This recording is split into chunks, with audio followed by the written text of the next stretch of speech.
Se le la la la. Oye, conéctate, que ya llegó Ronald Delgado y su podcast Emigrante. ¡Emigrante! ¡Qué hola, Cere! Dímelo, chamo, qué chévere. ¡Qué hubo, amor! Ándale pues, emigrante y con orgullo. ¿Cómo fue tu niñez con todo este tema del narcotráfico, de lo que pasó en Colombia? Porque cuando tú creces en Colombia con la violencia que hubo de Pablo Escobar, de los carteles, que tú salías de tu casa y no sabías si ibas a volver porque de pronto una bomba se explotaba en cualquier parte. Y todos tenían en las ventanas como cinta, por si explotaba una bomba, los vidrios no salían volando por todas partes. Conocí personalmente gente que sus papás, sus hermanos, sus familiares fueron afectados o matados o secuestrados por los carteles, por las guerrillas, porque las guerrillas son También. Crecí viendo violencia. Muy buenas tardes, familia, buenos días, buenas noches, donde quiera que estén. Esto es un programa más, una entrevista más de Emigrante Podcast. Esta tarde tenemos el placer de contar en la casa con una colombiana de pura cepa, con Mónica Yailin. Un Hola, placer. gracias por Bienvenida. tenerme. Salud, Gracias yo sé a que no ti. tomo, pero bueno, salud, Salud. saludcita. Gracias.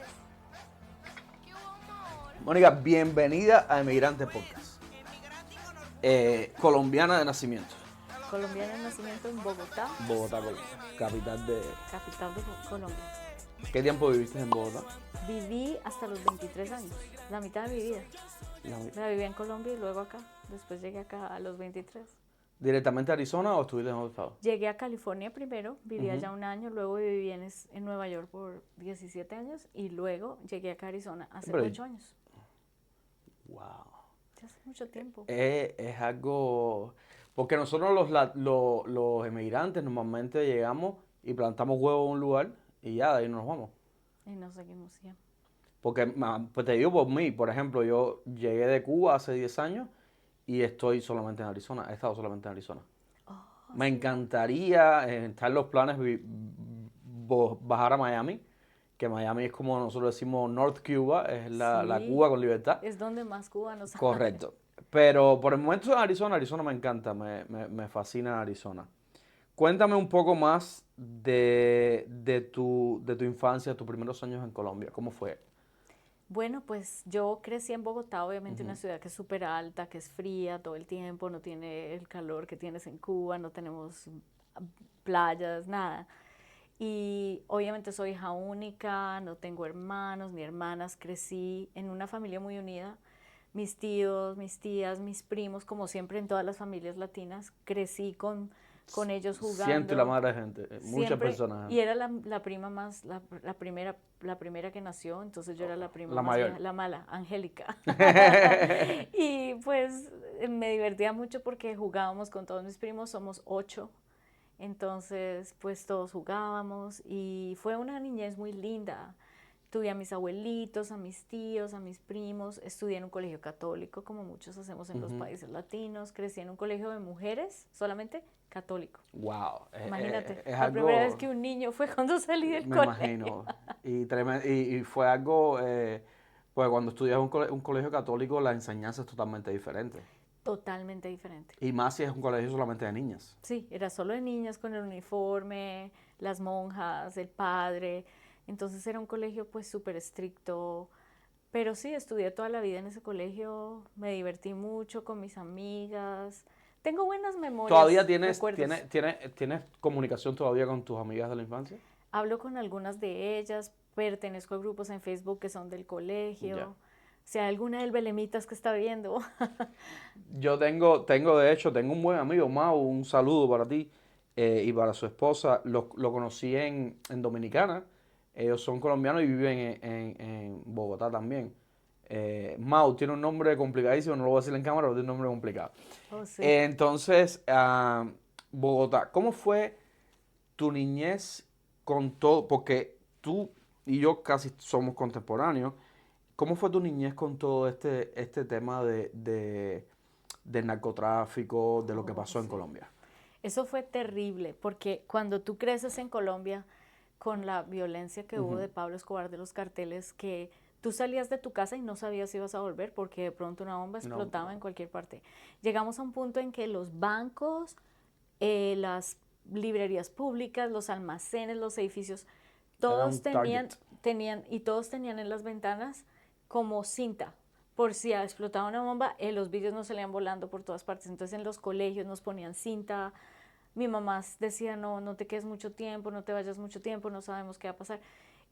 Conocí personalmente gente que sus papás, sus hermanos, sus familiares, sus amigos fueron afectados o matados o secuestrados por los carteles, por las guerrillas, porque las guerrillas tampoco podemos formar. Crecí viendo violencia. Disculpa que te haga la pregunta, pero no podía dejarla atrás porque desgraciadamente cuando tú hablas de Colombia, los colombianos tienen como esa estigmatización que cada vez que dicen Colombia, yo soy colombiano, automáticamente van a Pablo pero hay muchas cosas que a mí me encanta de Colombia, soy fanático de tu país, estuve visitándolo, que no tiene nada que ver con droga y muerte. Colombia es precioso, tiene todo tipo de clima, tiene playas preciosas, las montañas, todo. Sí. De hecho, es uno de los pocos países que se ven casi todas las estaciones. Tienes nieve, tienes verano, tienes todo. Sí, exactamente. Es un país que tiene mucha diversidad de plantas, de animales. Dicen, yo no sé si está pasando, pero es el país que tiene más clases de aves en el mundo. Tenemos todos los climas, tenemos toda la vegetación de los diferentes niveles. Como tú decías, tenemos nieve, tenemos las playas, tenemos desiertos, tenemos junglas, tenemos selvas, tenemos ríos, lagos, tenemos el mar Atlántico, el mar Pacífico y el mar Caribe. El océano Pacífico, el océano Atlántico y el mar Caribe. Muy variado. Yo estuve viendo, hace poco, un youtuber, él es colombiano también, Planeta Juan se llama, y él hizo un recorrido por los desiertos de Colombia. Increíble. Todavía viven tribus ahí. Sí. A la antigua.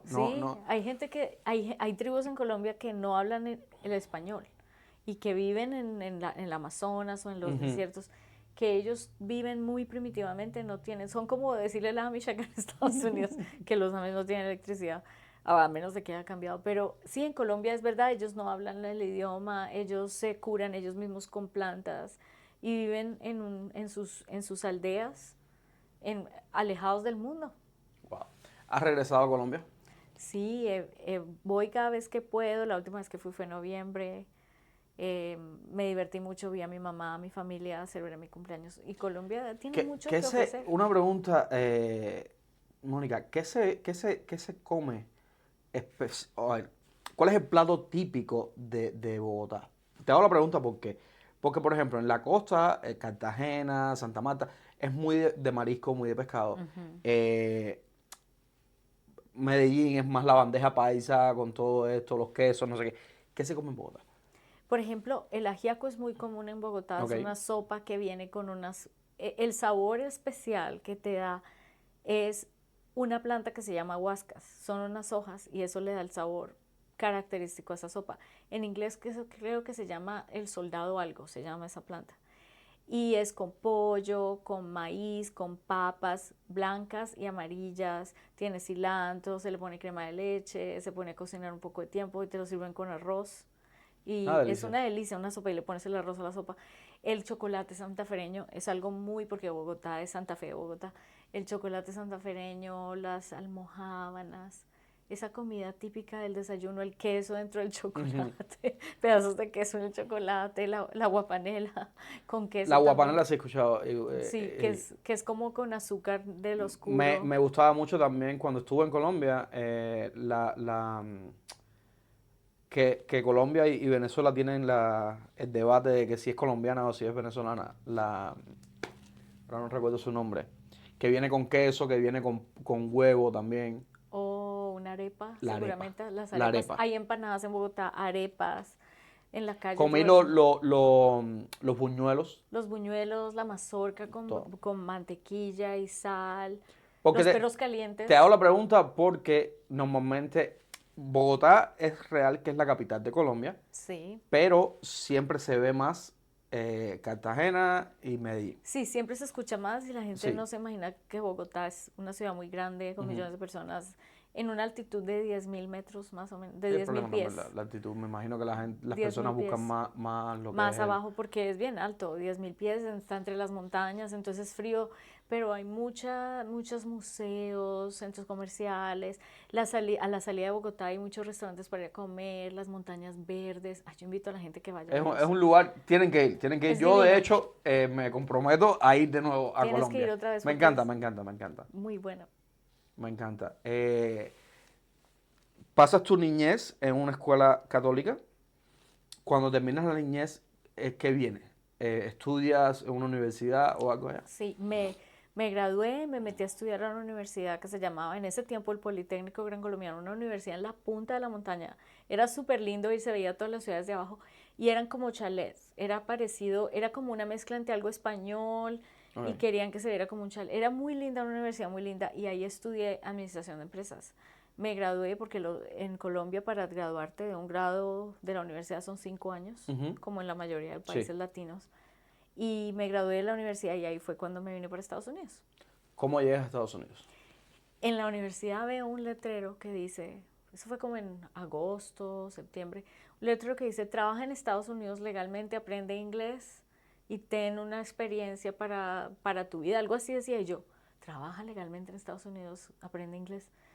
Y se llamaba una cosa que decía Work Experience in USA. Ujú. Entonces me fui al departamento de beneficios escolares y me dijeron, sí, mira, tienes que llenar esta aplicación, es una visa de trabajo, la J1, te contratan en una compañía allá en Estados Unidos y vas temporalmente por un año máximo y puedes trabajar y aprendes el idioma, tienes que saber un poquito de inglés, tienes que pasar una entrevista en la embajada, tienes que pasar la aplicación, pagar un cierto dinero, conseguir seguro médico de emergencia y listo.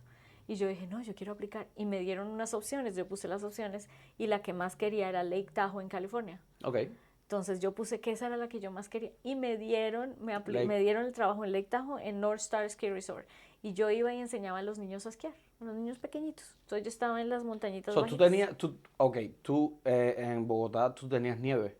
No, No. yo aprendí a esquiar en Estados Unidos porque yo venía de vacaciones, iba a New Hampshire y entonces aprendí ahí. Pero pues obviamente ellos decían, no necesitas ser una experta porque realmente vas a estar en las montañas bajitas y vas a estar guiando a los niños, los pones en la carpeta mágica que se llamaba para que suban y bajen. Entonces realmente no, No pero era... yo sabía, Ajá, y ok. obviamente ya trabajando ahí, a las 3 semanas yo ya Ya, estaba claro, un era... pro, porque imagínate, yo esquiaba todos los días, en los días de descanso, después del trabajo, en el ¿Y break me iba. cómo fue? Es que nosotros los emigrantes tenemos una... cuando hacemos las historias podemos escribir Sí, un libro. una historia así. ¿Cómo salir de Colombia, una escuela totalmente católica, un país totalmente tropical, aunque tiene su parte de nieve, a llegar a ser profesora de esquí? Sí, imagínate, y A vivir en la nieve. vivir en la nieve, vivir en un hotel, todos los compañeros que tenía eran o de Australia o de Suiza o eran americanos. Yo no tenía latinos, había una sola latina de Argentina y no más. Todos eran de Y Europa Argentina. y era de Argentina. Mi respeto a los No argentinos, porque más. tú sabes cómo son los argentinos. Sí, era una sola. Y yo llegué a ese hotel y yo decía, oh Dios mío. Pero eso me ayudó mucho para mejorar el idioma porque para poder trabajar Claro. tenías que hablar 50% de inglés y pues yo estudié inglés toda la vida en Colombia. Pero hasta que tú no llegas aquí realmente no sabes si sabes, hables inglés. me pasó lo Porque tú no estás acostumbrado a que te hablen, tú estás acostumbrado a escribir y a ir a clases y a ver películas, pero no es lo mismo. Entonces fue una experiencia, wow, un choque de culturas, porque me dieron un apartamento y yo tenía 2 compañeros de apartamento que eran de Australia y vivía con ellos y yo no les entendía nada de lo que decían por Qué el locura. acento. Pero me acostumbré, me encantó. Yo creo que fue la experiencia más linda de la vida que he tenido con esa visa. Y yo me la rebuscaba, yo trabajaba también de babysitter por la noche. Sí, claro. Yo me la busqué, yo decía, yo vengo aquí a hacer dinero, yo voy a hacer dinero, yo voy a volver con muchos ahorros, voy a volver. Yo trabajaba en un banco, cuando me gradué de la universidad yo trabajaba en un banco. Entonces el banco me dijo, ok, nosotros nos gusta que la gente vaya, se mejore y tienen un departamento internacional. Cuando vuelvas, te contratamos en el departamento Era tu internacional. plan en un principio Mi regresar a plan era Colombia. regresar, trabajar en el departamento internacional, porque ellos tenían la costumbre que si alguien se iba a otro país a estudiar otro idioma o a mejorar, ellos como que te guardaban y te daban prioridad para darte un puesto en otro departamento. Y esa era la idea, devolverme a Colombia. Es más, yo di hablé para poder estudiar mi maestría allá en Colombia. Entonces todo el plan era volver, pero Dios me tenía el destino acá. No regresé, iba a estar por un año con una visa de trabajo y durante ese tiempo conocí a mi esposo y me casé con mi esposo y pasé de visa de trabajo a Fiancé. a visa a residencia permanente y pues ahí se acabó ya me fui de California, me fui a vivir a Nueva York y ahí fue por esa razón me fui a Nueva York por 17 años y en Nueva York ya dije los impuestos, los huecos y me vine para Arizona porque era más barato y era la vida es mejor, es más tranquila. New York. Vamos a la parte de New York. ¿Dónde vivías en New York? En Nueva York yo vivía en Long Island. Okay, Vivía en la parte norte de Long Island, muy cerquita me demoraba por ahí unos 10 minutos o 15 máximo en llegar a Queens y a Manhattan, por ahí 25 minutos. Vivía en el norte, en un pueblito que se llamaba Port Washington. ¿Cómo era vivir ahí? Ay, era muy lindo, el mar, la tranquilidad, los árboles verdes. Pero caro. Pero carísimo, carísimo, era Muy muy caro. Y de igual pues podías vivir en una casa muy bonita y en un sector muy bonito, pero tenías que salir a manejar con todo el tráfico de todo el mundo, los huecos de todo el mundo, se oscurecía en el invierno muy temprano, la nieve, los impuestos eran muy altos, la vida era muy acelerada. Mónica, ¿y en qué trabajaste cuando llegaste a New York? Cuando yo trabajaba allá, yo estaba en la parte yo trabajé en política, siempre desde que llegué me metí a política, entonces siempre estaba haciendo voluntaria o tesorera de una campaña, manager de campañas, siempre me metí de voluntaria en muchas cosas que eran de movilizar a la comunidad.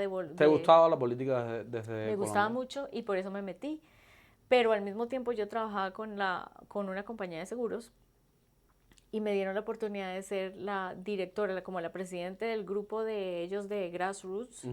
Entonces teníamos 2 abogados que hacían lobbying y yo iba y abogaba por ustedes, por los consumidores, con los legisladores, porque en Nueva York hay mucho fraude en las compañías, en el seguro de carro. Específicamente, entonces fue una experiencia muy bonita porque siendo la presidenta de ese grupo hacíamos encuentros con candidatos de los 2 lados porque no teníamos un partido, claro. Nos encargábamos de educar a gente en cosas cívicas, de promover a los militares, si había un día especial de los militares se les celebraba, se hacían celebraciones de todas clases para la gente.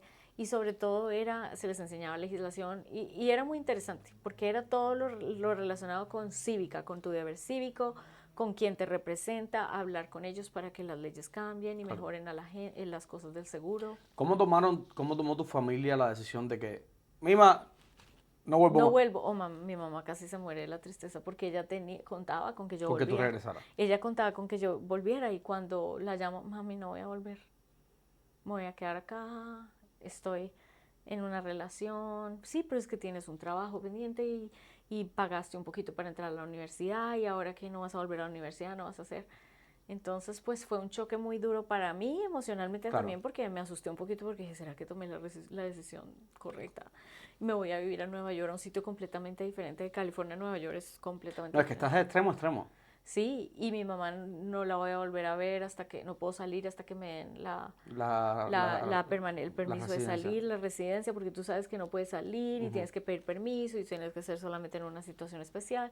Entonces eran muchas decisiones juntas, pero estoy agradecida porque el país me ha abierto muchas puertas, he tenido grandes oportunidades. Mis papás, gracias a Dios, les dieron las visas de turista, entonces ellos han venido. Mi papá desafortunadamente se fue al cielo hace 2 años, pero mi mamá sigue viniendo, puedo ir yo. Entonces ha sido una experiencia muy bonita en este país. No, lo bueno que tiene aparte de esto es esa ventaja que le dieron a tus padres de poder venir, de poder visitarte. Al ser hija única, no tienes que pensar en hermanos, que no sé qué. Sí, eso es algo. Y es algo que te apoya. Y el día de mañana mamá viene para acá y se queda mamá aquí también y no regresa más para atrás. Sí, la puedo convencer. Sí, ese es el problema, convencerla. Porque nuestras mamás, muchas de nuestras mamás no quieren. Mis padres vinieron por mí. Una de las razones fue por mí. De hecho, ellos llegaron primero que yo aquí a este país.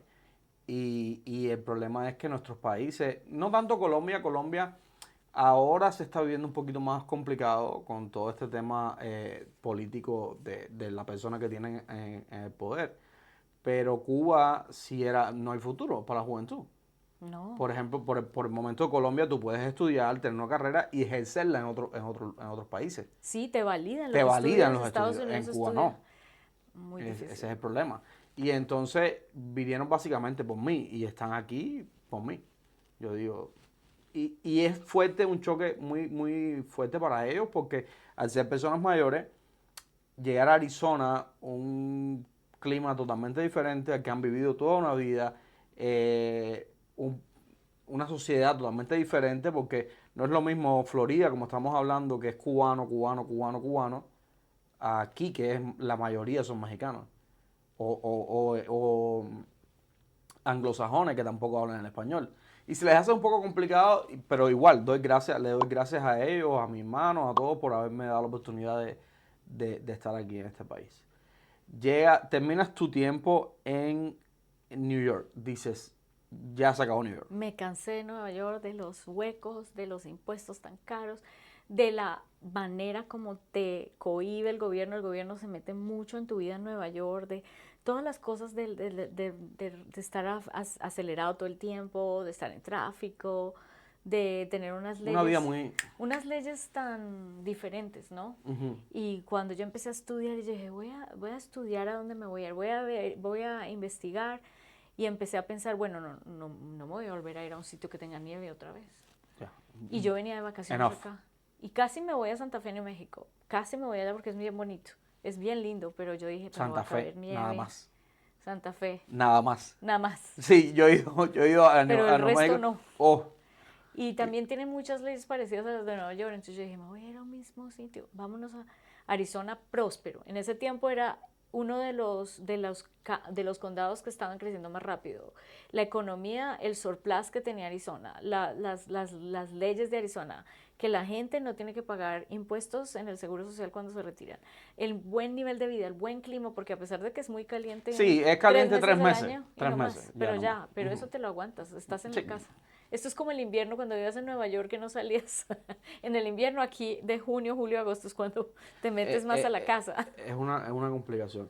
Entonces llegas a Arizona y ¿cuál es tu primer trabajo? Y llegué aquí a Arizona y dije, ay, ¿qué voy a hacer? Bueno, teníamos un negocio con mi esposo, entonces pues no tenía que estar así tan afanada a buscar. Ujú. Dije, como tengo tanta cosa en política, pues me voy a meter en algo. Y me acerqué a la campaña de la persona que estaba lanzándose para presidente en ese tiempo y dije, pues quiero ser voluntaria y así conozco gente y hago algo bueno por este país. Mónica, pero estuve viendo en tu Facebook, tienes una lista innombrable de cantidad de cosas que has hecho en la política. Sí, Pero cantidad. Trabajaste en prensa, trabajaste en la campaña del expresidente Donald Trump, tienes tu propia asociación hoy por hoy, tu propia fundación, que aboga por todo lo que es las libertades, todo eso. ¿Cómo influye tanto la política en una persona al decir, ok, voy a dedicarme solamente a esto? Y la otra pregunta que te quería hacer, ¿por qué no eres político? una buena pregunta. La primera, ¿cómo cuando tú estás envuelto en política, cuando trabajas en campañas y estás siempre golpeando puertas, haciendo llamadas, movilizando a la gente, aprendiendo de todas las cosas que has hecho en eso, tú empiezas a entender las necesidades de la gente, más que nadie? Y estás directamente trabajando con políticos que ya están ahí, que los quieres reelegir y los que van a entrar, y empiezas a darte cuenta de la importancia de que haya líderes y gente que abogue por los demás. Ujú. En los seguros aprendí mucho al abogar por la gente, porque hay gente que no tiene voz o hay gente que no sabe. Correcto. Y ellos dicen, yo trabajo de 9 a 5 todos los días, no tengo tiempo de revisar, pero ¿por qué se me subieron los impuestos? ¿Pero por qué me pasó esto? Pues hay gente detrás de bastidores como nosotros que siempre estamos peleando por ti, que siempre estamos hablando Y la mayoría de las con personas no saben. y qué la hacer, gente no sabe. Entonces, para nosotros, eso fue un mensaje tan grande para mí y yo dije, siempre he tenido ese sentido de servicio y por esa razón siempre me gustó mucho y me gusta aplicar mi experiencia en política que he tenido para la vida mía, para la vida de mi familia, la vida de mis vecinos, del país, ¿no? ¿Por qué no eres política? ¿Por qué no soy política? Me han preguntado varias veces. Solamente una sola vez en la vida me lancé, me llamaron un grupo de personas, me dijeron, necesitamos a alguien que se lance para una junta de Arizona, de Maricopa County. Y pensamos que tú tienes la opción de ganar. Y yo, ay, pues a mí me gusta ser siempre la que está detrás y la que está empujando y ayudando a la gente. No creo que yo quiera ser candidato. Bueno, me convencieron y me lancé y gané. Gané con Cuéntame. 69%. Éramos 15 candidatos y yo gané, no puedo creerlo. Ni siquiera me fui al SEC porque eran 5 puestos para la junta directiva para 15 personas. Y yo gané en la primera vuelta ya y le puse todo el empeño del mundo a esta campaña, lo hice con todo el corazón, con mis botones, mis tarjetas, Todo. mi biografía, mis emails, mis voluntarios, me iba a todas partes a hablar con todo el mundo. Y pues fue muy satisfactorio intentar y ganar, porque debe ser muy doloroso no ganar, ¿no? Me imagino. Yo decía, si no gano, qué pena. No, pero no, pero quizás no para ti porque tú estabas, porque, ok, tengo que hacerlo, lo voy a hacer. Pero ya a una persona que sí es enfocado, que tengo. Hay muchos políticos que nunca han ganado ni un Y chicle, siguen. una rifa. Y Sí. tú lo ves ahí todos los Y años de siguen, nuevo y de siguen. nuevo. Ay, Es como que decir, Dios los bendiga. brother, ya, Pero sí, pues quítate. tampoco si ya no dejan la oportunidad otra vez, porque a veces hay personas que eso no es su llamado, que a veces no logran convencer a los demás, pero esa es la razón porque no soy político. He contemplado lanzarme para el Congreso de pronto, o para la Casa de Representantes de Arizona, o de pronto para el Senado, pero lo he contemplado, no lo niego, lo he contemplado porque a veces digo, ay, yo quiero que esto cambie, y si yo estuviera ahí, yo voy a hacer ese cambio. Es el punto. Mira, yo te voy a ser sincero. A mí, en un momento, me pasó por la mente meterme en la política. Cubano que se respete tiene que saber de política. Claro. Y cuando pasó, hace varios años atrás, pasó un hecho único en Cuba, que fue el 11 de julio del 2021, Uy, que sí. la mayoría de los cubanos se tiraron a las calles, hubo una represión enorme, todavía hay 1000 y tantos presos políticos por eso. Y yo recuerdo que aquí en Arizona yo era el que estaba al frente de todo lo que eran las manifestaciones, nos íbamos para el Capitolio y tanto. Pero lo que me dolía era que no me escuchaban. Y nosotros estábamos buscando la manera de que desde Arizona la comunidad latina, la comunidad cubana de Arizona es muy grande. Y cada día se ha incrementado más. Y estamos buscando la forma de hacernos escuchar. Porque por ahí abajo, por Florida, todos los influencers, todo el mundo, ¿sabes? Hay 15 representantes del gobierno que son cubanos y ellos le llegaban, pero nosotros no. Y entonces no podíamos hacer nada. Yo decía, no, dije, me voy a meter a político. Empecé a averiguar y me dijeron, no, tienes que estar más de 8 años siendo ciudadano americano. Y yo cuando que llevaba solamente 1 año o 2, yo, no, ni modo. Y entonces vamos a seguir abogando y entonces intentando tocar puertas, Claro. pero es imposible. Es imposible. Sí, no es fácil, te lo digo que no es fácil. Tienes que crear conexiones, meterte mucho para que la gente empiece a saber tu nombre, quién eres. Pero hay algo también que me sucede a mí. Yo, aparte de este podcast, que lo que hago es tratar de que los latinos, los emigrantes vean que si hay opciones para salir adelante, yo tengo una vida, yo tengo un trabajo. Entonces mi trabajo es un poco complicado porque mi trabajo es de trabajar en camiones y es el año entero, los meses enteros fuera de casa, ¿me entiendes?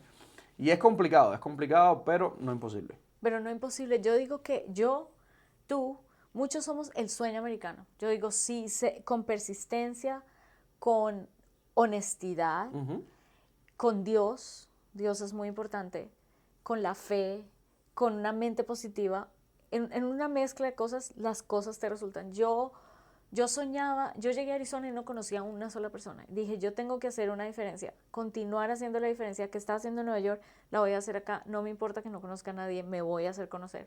Y me metía a todas las campañas que podía, ayudar a todo el mundo, sea voluntaria, hablaba, me metía en los noticieros a hablar, lo que tuviera que hacer. Pero cuando eres voluntaria, Mónica, es la verdadera vocación.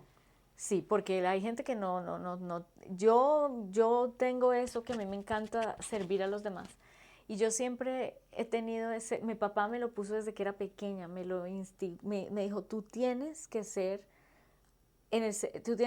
a los demás. Y el día que alguien te diga, necesito algo, no lo niegues porque tú no sabes si algún día cuando necesites, Puedes tocarle la cómo te puerta vas a a esa sentir. persona. Y cómo se siente. Y tú eres el ángel, tú eres la respuesta de las oraciones de los demás. Tú eres un ángel para los demás.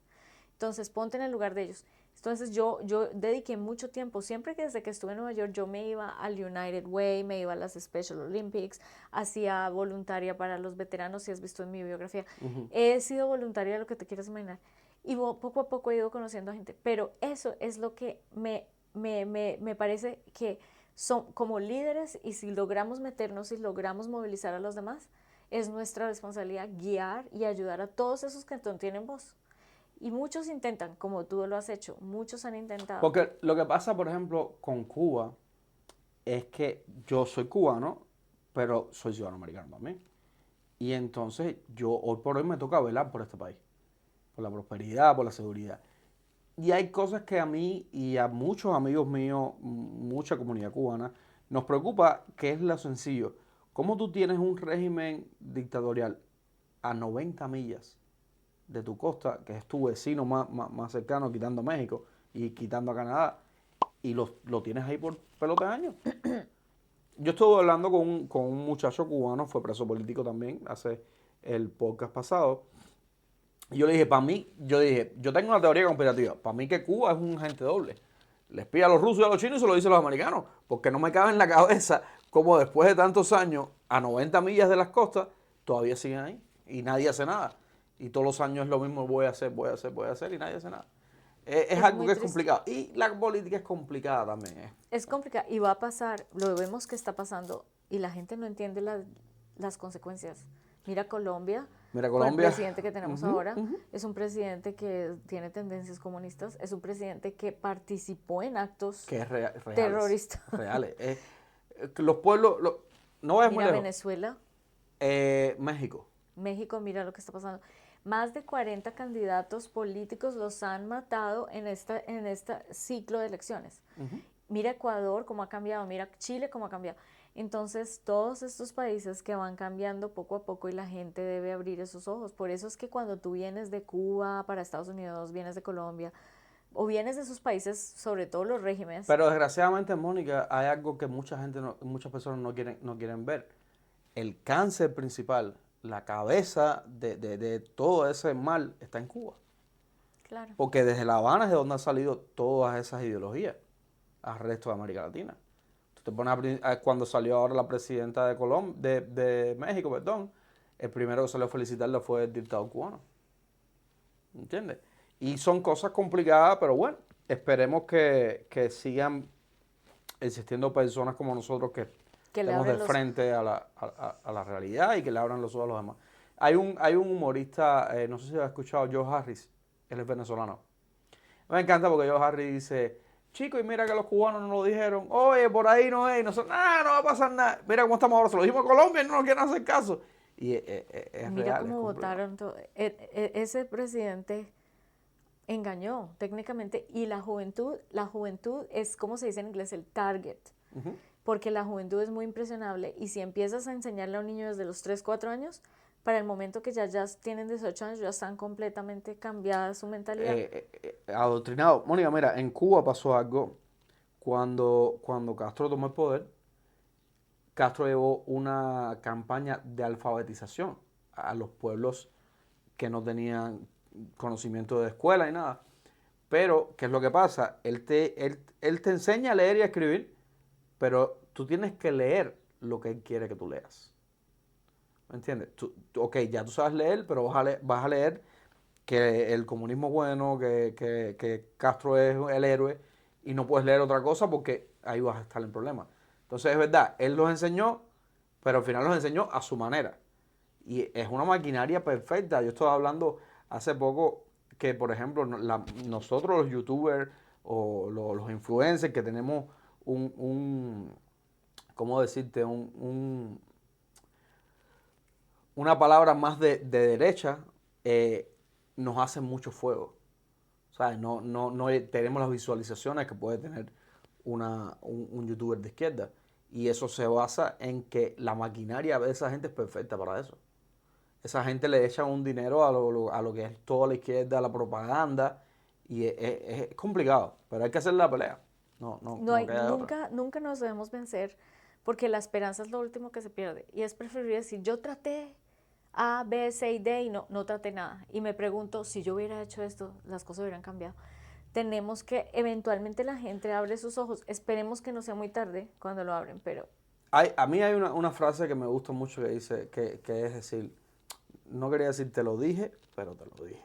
sí. Entonces ahí viene el bombazo. Entonces cuando dicen, oye, si yo hubiese... No, ya es muy tarde. Ya es muy tarde. Ya es muy Soldado tarde. advertido no muere en guerra. Así decía mi abuelita. Correcto. Soldado correcto. advertido no muere en guerra. Tienes razón. ¿Cómo fue trabajar en la prensa aquí en Estados Unidos? Porque vi que estuviste trabajando en prensa latina, Arizona. Sí, estuve en la Arizona Radio Latina, Ujú. la estación de radio, y tuve el privilegio, el honor, pero me encantó la confianza que me dio la radio para hacer las noticias por 2 años.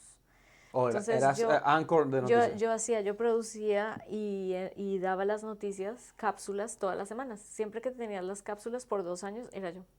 Mónica, ¿qué se siente haber trabajado a ese nivel y estar sentado con un tipo que no estudió nada, que no sabe nada de periodismo? No, pues no, la verdad, no sé, no, me da felicidad cuando la gente quiere saber la historia, quiere saber lo que he hecho, porque pues yo aprendí muchas cosas haciendo las noticias, porque a veces uno no sabe hasta que no está metido ahí. Escribiendo, yo también fui una media surrogate, como se dice en inglés. Yo era como una representante pública del presidente de Estados Unidos y yo hablaba con los noticieros, escribía letras, cartas al editor en los periódicos, hablaba, hacía artículos, diseñaba con la Republican National Hispanic Assembly. También fue una editora nacional y aprendí mucho. Entonces todo esto me dio todas estas bases para aprender a hacer las cosas que he hecho. Pero nadie nace aprendido. Y No, todos claro. tenemos, eso fue una experiencia maravillosa, el hacer las noticias, sobre todo hacer las noticias, y cuando yo hablaba con Fox, con PBS, con los que fueran que me entrevistaban en radio, en televisión, el decir la verdad y el decir las cosas como son, no decir mentiras, no cambiar las cosas, no alterarlas para que quedes bien, el no hablar de lo que no sabes, todas esas cosas, y el defenderte porque te atacan. Sí, esa es la pregunta que iba a hacer, que ¿cómo se siente? Porque al tú estar trabajando al nivel que estabas trabajando y para la persona que estabas trabajando, todos los cañones eran sobre ti. Claro, entonces, y a mí me decían mis superiores en el radio, me decían, por favor, siempre que seamos objetivos, que seamos neutrales, que no añadimos ese comentario de que por decir que un presidente está arrestado, uy, ese presidente tan malo está arrestado. No, simplemente dices, está arrestado el presidente. Y Dar ya. la noticia como debe ser. Pero no te pongas a cambiarla ni a decir o a dar tu opinión. Tú no estás ahí para dar tu opinión, tú estás ahí para dar las noticias. Para informar. Entonces habla de que la jungla en Brasil está quemándose todos los árboles y ya, no te pongas que es que la culpa de que ni a especular. Correcto. Ojalá hubiesen más periodistas como tú, porque realmente es da asco muchas veces. Cuando le dan, y ellos tienen responsabilidad, una persona que es periodista tiene una responsabilidad muy grande, porque ellos dan las noticias y la gente cree lo que tú dices. Correcto. Y si yo quisiera usar mi poder y quisiera usar, o cualquiera de los que están en noticias, o tú haciendo tu podcast, si tú quieres abusar el hecho de que la gente te está viendo, pues tú puedes decir mentiras y engañar, y eso no está bien. Ser honestos en la vida nos lleva más lejos. Yo prefiero perder porque fui honesta y no ganar porque pasé por encima de todo el mundo y dije mentiras. Correcto. Es algo complicado. ¿Cómo se vive desde dentro, Mónica, cuando estás en ese ámbito informativo? Porque me imagino que estuviste en algunos debates, que te invitaron a programas y entonces estabas tú por la parte de tu trabajo y había otra persona tratando de... A mí en lo personal no me gusta ver ese tipo de debate, porque se ve muy barrial, se ve muy bajo mundo. Entonces, desgraciadamente, las personas cuando no tienen la razón gritan más de lo común, ¿no? Y entonces, ok, tú le estás dando el hecho, este vaso está a la mitad, y ellos te dicen, no, porque el vaso está lleno, y tú te quedas así. Entonces, no sé, no me gusta. ¿Cómo se siente estar en un debate de esa manera? Se siente, no es cómodo y es una situación que nadie lo va a disfrutar. Y el sentirse atacado cuando estás hablando de algo, que te cortan, que no te dejan terminar, o que eso no es la mejor situación. Nunca es, uno termina acostumbrándose porque ya es de tanto. Cuando trabajé en el gobierno federal, en el Congreso de Estados Unidos, que tenía que hablar a veces y estar atacada, el público me atacaba cuando yo decía daba ¿cómo se dice? ¿Cómo se dice en español? Se me olvidó la palabra. Dando un informe legislativo de lo que está pasando, de lo último que está pasando. Entonces te sientes mal, pero al mismo tiempo cuando tienes la razón, pues la dices. Ok. La dices y ya, no ¿Y qué pueden pasa lo que va a pasar? refutarte porque estás diciendo la verdad. La verdad se debe decir, duela o no duela, pero la verdad se dice. Es muy importante. Después que se apagan las cámaras, ¿cómo es la interacción con esas personas? Es ¿Hay muy o no hay? chistoso. Dependiendo, hay unos que, hay gente que es, bueno, muchas gracias, chao. Y otras personas que son como si nada, como, muchísimas gracias, quiero volverte a tener el programa. ¿Me quieres volver a tener el programa? Es muy interesante cómo la dinámica es, cómo ya cambian, ya la animosidad se va, ya. Pero hay unos que son, Al bueno, momento gracias, va se a la paran y cámara se ya. van. Ajá. Pero, o a veces es pura cámara, la amabilidad es en la cámara, y cuando ya las cámaras se van, la antipatía es, ves todas clases de cosas, te Sí, curtes. lo mismo para un lado que para el otro. Sí, te curtes por los dos lados, es interesantísimo, tienes que trabajar. En muchos de los trabajos que he tenido que trabajar con gente de los dos lados, y me gusta, Tú sabes que me gusta llevarme bien con a mí todos. me gusta también tener las dos partes de la moneda. Sí, Yo, de hecho, he querido invitar varias personas aquí. Cuando les digo de qué va mi podcast, oh, perfecto, que no sé qué, pero cuando ven el contenido de mi trabajo, porque también hay que comunicar, tú puedes ser abierto, tú puedes ser am, correctamente, pero no puedes tampoco irte por una línea, en el sentido que no puedes, los principios no se venden.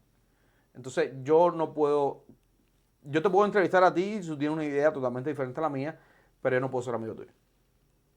Porque tú estás defendiendo algo que a mí me hizo daño. claro, y tu lealtad a tus principios. Y Ese es tú el eres punto. una persona, tienes toda la razón, tú no vendes tus principios, no te vas en contra de lo que tú tienes, tú lo defiendes hasta el Entonces, último como digo día. yo, el amigo de mi enemigo es mi amigo. ¿Entiendes? Claro, Aunque pensemos totalmente diferente, pero es al punto que voy de nuevo. Mis principios no puedo venderlos. no puedes comprometer a tus principios. Entonces, hay personas que vienen a sentarse o que hablamos en la calle y tenemos un punto de vista totalmente diferente. Y yo les digo, ¿viviste en Cuba? No. Entonces No no puedes sabes, hablar. no sabes qué se siente. No. Tú tienes gente tan preparada en Cuba, médicos, gente que estudió en la universidad y no encuentran trabajo o no pueden encontrar, pueden. no pueden recibir el salario que se merecen, tienen que depender, todos es la igualdad, no es la igualdad. Las cosas gratis nunca van a ser mejores. No, para nada. Y cuando alguien diga que todos tenemos que ser iguales, sí, todos somos iguales, todos tenemos la misma sangre, todos tenemos libertades y todos Pero si yo me levanto a las 6 de la mañana, voy a ir a trabajar y tú a las 10 de la mañana y no haces nada, no podemos ser no iguales. podemos ser, la igualdad en ese sentido No no. funciona, no Por funciona. eso, por esas razones, la gente dice, ay, el capitalismo es malo. Y yo, el capitalismo te da la libertad de hacer lo que quieras con tu tiempo y si vas a trabajar duro una semana completa, 9 horas al día, pues te mereces que te paguen y te mereces comprar tu casa. Hoy yo estuve viendo una cita en las redes por la mañana, casualmente, que decía, no engañemos más a los pobres diciéndole que los ricos tienen la culpa. Enseña al pobre cómo trabajar y cómo salir adelante para que no se sientan oprimidos por el rico. Porque te quieren mantener abajo. Y, Eh, ay, pobrecito, no, Dependiendo de... dame el apoyo. Dame las herramientas. Dame las herramientas para que yo...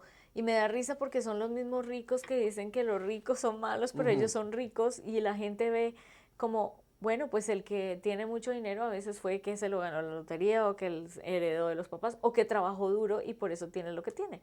Entonces no hay que juzgar a la gente y hay que tratar de ayudar, de que seamos independientes. Yo admiro las personas que cuando saben que soy inmigrante, que soy latina, me dicen, qué bueno que eres independiente, qué bueno que trabajas, qué bueno que pagas impuestos, qué bueno que sales adelante sola, qué bueno que honras al país que te trajo a este país, qué bueno eso, qué bueno que puedes tener un apartamento más bonito que otra persona, Por supuesto. o qué bueno porque he trabajado y por eso de pronto puedo tener un apartamento de 2 alcobas versus uno de una alcoba, por decir, o qué bueno que de pronto puedo comprar un carro que sea un poquito más nuevo, que si viviera en un país que todos tenemos lo mismo y no tenemos carro, o tenemos que tener un carro destartalado. Entonces, Es eso lo complicado. admiro. Es complicado. Mónica, ¿cómo llevas a la vida personal, a la vida familiar, la política? Porque me imagino que te roba mucho tiempo. ¿Cómo divides ese tiempo de tú, de mi casa, de mi pareja, de mi familia, ¿Cómo lo separas del mundo político? Claro, ya cuando estás muy ocupada, pues obviamente tienes que establecer un punto en que ya nomás, ya el teléfono se apaga. Ahorita en este momento ya me he separado de la política, Ok. porque ahora, como sabes, tengo mi organización que es sin ánimo de lucro, sin fines de lucro, entonces ya me alejé de la parte política. Entonces ahora pues tengo mi organización que ayuda a empoderar a la comunidad hispana, entonces pues igual me demanda mucho tiempo, pero llego a un punto en que digo, apago el teléfono, me dedico a mi mamá, me dedico a mi esposo, me dedico a mis amigos, me dedico a mí. Tienes que, porque si no, se te van los 7 días de la semana, porque tú tienes, ayudar a la gente no tiene día ni hora. Tienes que ayudar a la gente el día que necesiten. Si a mí me llama alguien y me dice, tengo una urgencia un domingo, ¿con quién me recomiendas que contacte? Necesito un abogado gratis, estoy enfermo, no sé qué hacer, ¿a dónde me voy? La gente tiene que ayudar cualquier día, pero hay que establecer un balance. Si es posible, ¿de qué va tu fundación? Mi organización es una organización que se llama The Hispanic Liberty Alliance, como en español sería la Alianza por la Libertad Hispana. El website es en inglés, el domain es en inglés, hispaniclibertyalliance.org, pero lo tengo todo en español y en inglés. Cuando apenas abres la página te sale inglés o español. Y esta organización se dedica a empoderar y a educar a la comunidad latina. Obviamente todos son bienvenidos, todo el mundo puede atender las reuniones, las clases que damos, los tours que damos al Capitolio, cosas así. Pero la idea es que la comunidad latina sienta que tienen una voz. Somos la minoría más grande en Estados Unidos y en Arizona. Estamos creciendo más rápidamente que cualquier otra. Y yo quiero que la gente latina aprenda 3 cosas. Se eduquen en muchas cosas. Por eso di una clase de Grants hace unos meses. Llevo a la gente al Capitolio para que vean cómo es el proceso. Quería ir al Capitolio, no pude, estaba trabajando, me encantó. Estaba buenísimo. Yo vi, me llegó tu email con la invitación y después vi las fotos y dije, wow. Y estuvo buenísimo. Hicimos un simulacro de una sesión con la Casa de Representantes de Arizona. Yo era el Speaker of the House, era la principal, la presidenta de la Cámara. Y todos ustedes, los invitados, se sentaron cada uno en el escritorio de uno de los representantes y pasamos una ley. Y aprendimos del proceso legislativo. Educo a la gente en las becas de empoderamiento escolar. Educo a la gente en legislación. Todo lo que tenga que ver para que tu familia, tus hijos, tu futuro, tu negocio se mejoren.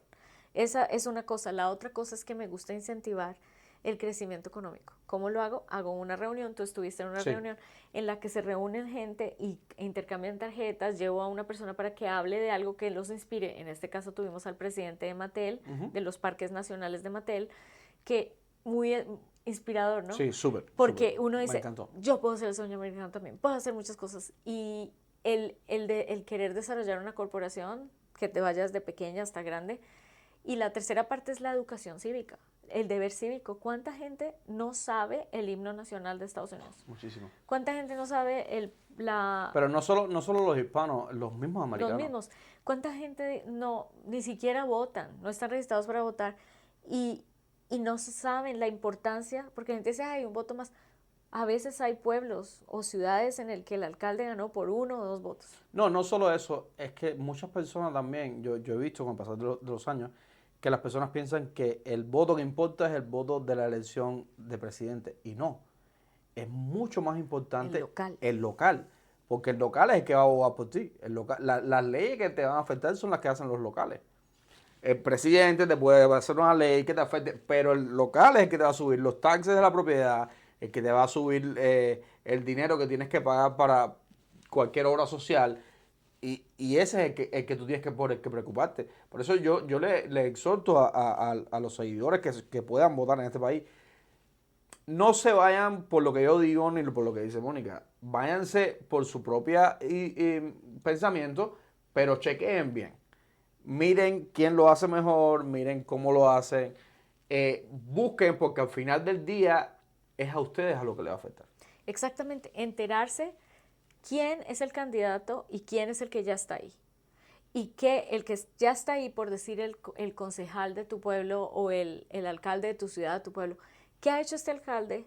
¿Cómo se ha desarrollado? ¿Qué ha hecho por el pueblo, por la ciudad? Si mis valores se alinean con este alcalde y qué se puede hacer mejor y tratar de aparecer en esas reuniones que hacen con los vecinos, que el alcalde habla, que los concejales hablan. y aprendan las plataformas que les proponen también. Y miren que los valores de ustedes y les convenga lo que están promoviendo. Mónica, ellos. yo te tengo una pregunta desde mi ignorancia y ya que tú llevas muchos años en cuestiones de política y en campañas políticas. ¿Qué se puede hacer para que el político, porque todos vemos que cuando es tiempo de elecciones, el político está en el Walmart, está en el Food City, viene a tu casa, te toca la puerta, ay, qué bonito, te da un abrazo, yo soy el político tal, que no sé qué, vota por mí, voy a hacer esto y esto y esto.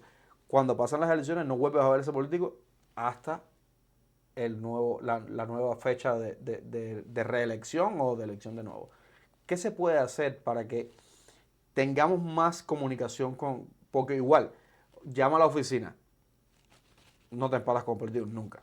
O sea, llamas a la oficina, oh sí, toman tu queja, no sé qué, pero no tienes cómo verlo. Y al fin de cuentas tú dices, tú trabajas para mí. O sea, yo voté por ti. Y cuando estabas en proceso de elección, sí, muy bonito, te di la mano, una Y foto. tus impuestos pagan el salario de Correcto. ellos. ¿Qué se puede hacer para que eso Yo digo, cambie un poco? y siempre habrá el político que no contesta el teléfono, que está ausente, y ese es el político que la gente no debe votar por él. Un político que no conteste un teléfono, un político que no vaya y se reúne con una comunidad, un político que no muestra que le importa a su comunidad y que no pasa leyes o que no toma decisiones que la gente a veces sigue votando por el mismo porque no leen, Es no porque saben. llevan años. Y se quejan. Hay gente que dice, pero es que yo estoy cansado de los impuestos, pero siguen y votan por el mismo, y el mismo lo reeligen, pero estoy cansado de los impuestos, pero no están relacionando, o la queja que tengan, o las calles siempre están rotas, o los programas de recreación, los programas sociales no funcionan. Bueno, pero si sigues votando por el mismo siempre, Va a ser la misma. no relacionas que esa es la persona, no relacionas el problema con ellos, como que está separado. Mucha gente tiene ese problema. Yo aconsejo, trabajé con representantes que elegimos por voto, hay que comunicarse con ellos, sea como sea, hay que participar. Si hay reunión, aparezcan en la reunión, manden una carta, manden otra carta, hagan una llamada, háganle saber que son importantes, pidan cita hasta que ya no puedan más. Es más, consíganse varios vecinos y hagan una carta firmada con letra, que tengan que firmar que la recibieron. Y una carta firmada por 20 vecinos. Llamen y dejen mensajes. Cuando una persona que es una persona en una oficina, sea senador, congresista, alcalde, concejal, supervisor, sheriff, cuando la gente empieza a dejar mensajes y más de 20 entran en un día, lo juro, que hace un efecto diferente. Manden cartas, métanse a los websites de ellos y manden mensajes. Cuando ellos empiezan a ver que varias personas están contactando, ahí se abren, porque dicen, estos son mis constituyentes y tengo que escucharlos porque por algo me están llamando tanto. Váyanse a la televisión, hablen, métanse a YouTube, a Facebook, contáctenlos por el Twitter, escriban, no les estoy diciendo que se vuelvan un activista, Sí, claro, y que vayan claro, a ser un groseros groupie, y rompan las ventanas. No hay que ser violentos, con eso no se llega, pero usen las redes sociales y háganlo con educación, con carisma, háganlo con mensajes que sean unos mensajes que de verdad influyan y verán cómo funciona. Pero por eso nosotros enseñamos la educación cívica y la movilización de la gente. Tenemos unos videos buenísimos. Yo tengo un video de participación cívica, está en mi website. Te metes en inglés o en español, en los dos. Y hablan de participación cívica. Videos de 2 minutos que muestran lo que pasa cuando tú no te envuelves y no tienes ni idea de lo que está pasando y la diferencia que hace cuando te metes. Si tienes una voz, si no eres tímido, métete y moviliza a tus familiares, a tus amigos, a tus vecinos. Y mira, eso hace un efecto. Golpea puertas de tus vecinos y diles, oye, ¿a ti te gusta lo que está pasando acá? Vámonos y hablamos con el alcalde. Pidamos una cita a todos, mandémosle una carta, vámonos a televisión si no nos escuchan. Pero hay que hacer ruido sin necesidad de ser violentos ni de parar los carros en la calle. No. Todo siempre por la parte cívica y la parte de... Sí. Debajo del video van a tener en la descripción el sitio web de Mónica y ahí van a poder ver todo esto que estamos hablando. Un consejo para los nuevos emigrantes que arriban a nuestro país. Yo le digo a la gente, si llegas a Estados Unidos, acuérdate por qué razón viniste acá. Nunca te olvides. No te olvides de ser muy orgulloso de ser latino, muy orgullosos de nuestra cultura, pero no te olvides de dónde vienes y no te olvides por qué viniste acá. Si llegas a Estados Unidos y te puedes bajar de tu carro a las 2 de la mañana y puedes cerrar la puerta tranquilamente y no tienes que estar mirando que me van a robar, si puedes hablar por celular en la calle, como no lo podemos hacer en Colombia en algunas partes porque te lo van a robar, si tienes la libertad de escoger el trabajo que quieras, si tienes la libertad de hacer lo que quieras, si tienes la libertad de expresión, si tu familia viene y visita y se puede ir y venir, acuérdate de todas las libertades que has tenido. Agradécele al país que te recibió, darle honor a este país y acuérdense que seas en la posición que estés, ya tengas green card, ya seas ciudadano, acabaste de llegar a este país, siempre que tengan un problema, y eso lo enseñamos en nuestra organización y lo tengo en el website, hay un website, una parte que dice Conoce tu gobierno. Si vienes acá y tienes green card o vienes aquí con una visa de estudiante y tienes problemas con la visa de estudiante, contacta al congresista o al senador y ellos te ayudan a resolverlo. Si eres un veterano militar, serviste a este país y tienes problemas, contacta a tu congresista o a tu senador para arreglarlo. Si el Departamento del Tesoro, el de Impuestos se equivoca y te manda una cuenta que no es, y tienes problemas con cualquier agencia, mira mi website, ahí te digo cómo haces para resolverlo, con quién te contactas, el website que te dice quién es tu representante, sea el alcalde, sea el problema con el condado, el estado o el gobierno federal. Ahí te enseño cómo resolver los problemas. Y acuérdense siempre de que nosotros, los latinos y los inmigrantes especialmente, damos unas contribuciones increíbles a este país, pero aquí en este país el que lucha, porque nada llega fácil. El que lucha y el que trabaja duro y el que quiere mejorar, llega muy lejos y las oportunidades se abren. Y ya con eso saben que nada es imposible. Tienen a Mónica, me tienen a mí. Todavía nos queda mucho por recorrer, mucho por enseñar a las personas a que vean la realidad de lo que se vive, porque desgraciadamente hay muchas personas que no quieren ver lo que tienen delante. Y ten mucho cuidado cuando, sobre todo nosotros enseñamos que cuando tienes un negocio, mira la legislación que va a afectar a tu negocio. Mira muy bien cuando vas a votar en noviembre esas proposiciones que hay ahí. Entérate, lee las noticias, llama a tu congresista, llame a tu senador si quieres sugerir que haya un cambio. Infórmese y nunca se dejen engañar porque alguien les diga que les van a dar algo gratis. Las cosas gratis nunca son buenas. Nunca son gratis. Y las libertades que tenemos no vienen gratis tampoco. Tu libertad no es gratis. El ser progresivo es diferente a que nos guste el progreso. Gústenle el que les diga progresen, sean independientes, trabajen, el que quiera verlos sobresalir. Nunca se dejen convencer de esos que, pobrecito, eres latino, eres menos que nosotros, por eso te queremos ayudar. Correcto. No somos víctimas y venimos a este país, seamos nacidos o no, a contribuir al país. Pues nada, familia, esto fue una entrevista más preciosa, entrevista. Encantado, gracias Mónica por estar aquí. De verdad, gracias de corazón. Gracias por tenerme. Ya saben, aquí debajo de la descripción van a tener la página web de Mónica. Esto es Emigrante Podcast. Síganos en Instagram, en YouTube. En Instagram estamos como Emigrante_podcast, en YouTube como Emigrante Podcast. Compártanos para que el mensaje llegue a muchas más personas y nos vean en cualquier lugar del mundo. Ha sido un episodio más. Yo soy Ronald Delgado y esto es Emigrante Podcast. Gracias. Chao. Gracias. Gracias. Yo soy emigrante.